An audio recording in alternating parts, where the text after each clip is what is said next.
avec le Seigneur. C'est la raison pour laquelle tu vis tous ces événements et tu as comme l'impression que la main de Dieu t'a quitté. La main de Dieu ne t'a pas quitté. Mais c'est le Seigneur qui a permis cela.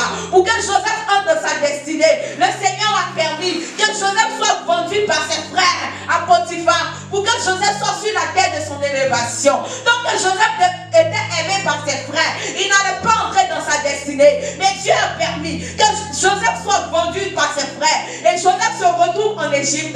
Parce que c'était là-bas sa terre d'élévation. Donc le Seigneur te fait vivre des situations. Et tu as comme l'impression qu'il t'a abandonné. Il ne t'a pas abandonné. C'est parce que dans ta destinée, cela est marqué. Il faut que tu passes par ces épreuves. Pour que tu puisses entrer sur la terre de ta destinée. Si Joseph s'était plaint du fait que ses frères lui faisait du tort, bien aimé, Joseph n'entrerait pas dans sa destinée. Mais Joseph a tout accepté. Il n'a pas dit un mot. Même quand Potiphar, la femme de Potiphar, a accusé Joseph, Joseph n'a pas dit un mot. Parce que Joseph, il croyait en Dieu. Il savait que le Dieu qu'il priait était puissant. Et que peu importe le temps que ça allait prendre, le Dieu là allait se souvenir de lui. Il fallait qu'il soit rejeté par ses frères. Il fallait qu'il ne soit pas aimé par ses frères. Il fallait qu'il soit détesté par ses frères pour au final être vendu, pour entrer dans sa terre de destinée.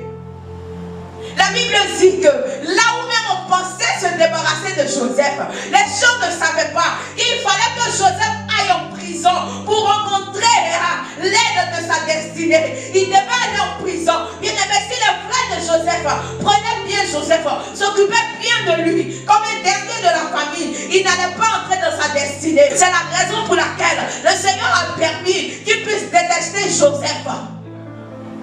Le Seigneur a endurci le cœur de ses frères. Ils ont commencé à détester Joseph. Bien aimé, laisse-moi te dire que le Seigneur a permis qu'ils vendent Joseph. On vend Joseph, on envoie Joseph dans la maison de Potiphar. Mais à chaque fois que Joseph arrive quelque part, il trouvait grâce aux yeux de ceux qui le voyaient. Bien aimé, c'était la grâce de Dieu qui était sur la vie de Joseph, qui permettait à ce que Joseph puisse trouver grâce aux yeux des gens. La maison de Potiphar.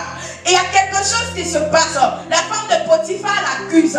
Joseph savait que même s'il se justifiait, il n'allait pas avoir raison. Bien aimé. Mais il ne s'est pas justifié. Il a laissé Dieu faire. Parce qu'il savait que derrière ce combat, il y avait une main invisible qui allait venir le délivrer. Peu importe le temps que ça allait prendre. On met Joseph en prison, pensant qu'on allait se débarrasser de lui. Mais même dans la prison, Joseph trouvait grâce aux yeux des personnes. Même dans la prison, Joseph était chef. Ah, laisse-moi te dire quelque chose. Même si on se débarrasse de toi, sache que dans ce débarras, il y a le plan de Dieu. Sache que lorsqu'on te rejette, il y a le plan de Dieu. Joseph arrive en prison. Il croise le panetier et les chansons du roi d'Égypte. Et ces personnes-là ont eu des songes qui les tourmentaient. Ah!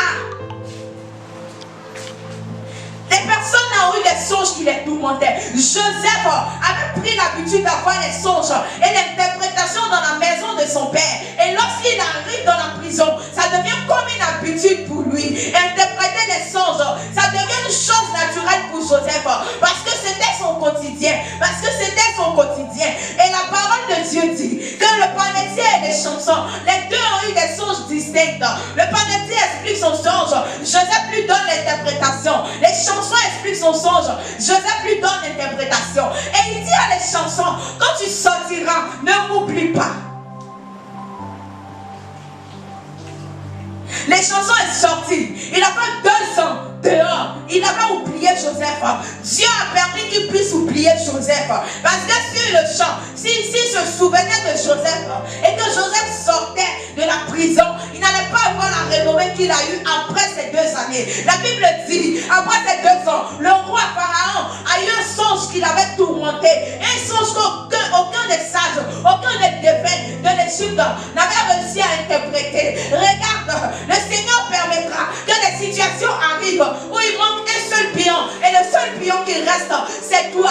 Et le Seigneur permet que ces situations arrivent. Tant que tu n'es pas là, on ne peut pas résoudre la situation. C'est là que Dieu permet qu'on se souvienne de toi. On dit, ah, il y a quelqu'un. Les chansons disent, ah, j'ai connu un homme quand j'étais en prison. Cet homme a interprété mon songe. Est-ce qu'on peut aller le chercher? Et la Bible dit, on va va chercher Joseph. Et quand on cherche Joseph, Joseph explique le songe de Pharaon. Joseph interprète le songe de Pharaon. La parole de Dieu dit qu'ils ont revêtu Joseph des ornements sacrés. Et la parole de Dieu dit que le roi Pharaon donne son anneau à Joseph. Ce qui séparait Pharaon de Joseph, c'était le trône. Bien aimé, quand Dieu te choisit, peu importe ce que les gens disent autour de toi, sois concentré sur la mission que le Seigneur t'a assignée.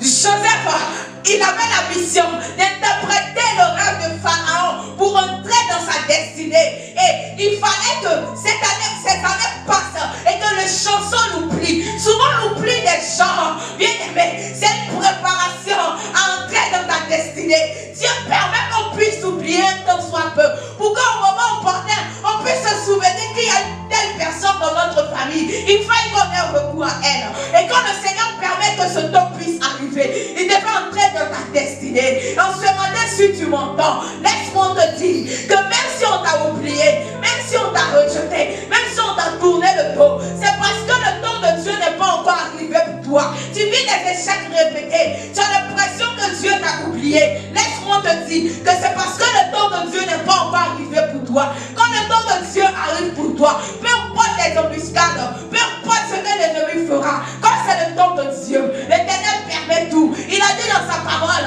en Proverbe 16, verset 7, quand l'Éternel approuve les voies d'un homme, il dispose favorablement à son égard, même ses ennemis. Quand le temps de Dieu arrive, les ennemis, ceux qui étaient tes adversaires autrefois, ils viennent t'aider à entrer dans ta destinée. Les ennemis, ceux qui te combattaient autrefois, sont un tremplin pour entrer dans ta destinée. Ceux qui te combattaient hier, ils deviennent un pilier pour toi pour entrer dans ta destinée. Ils ne savent pas pourquoi ils le font, mais ils ne savent pas aussi que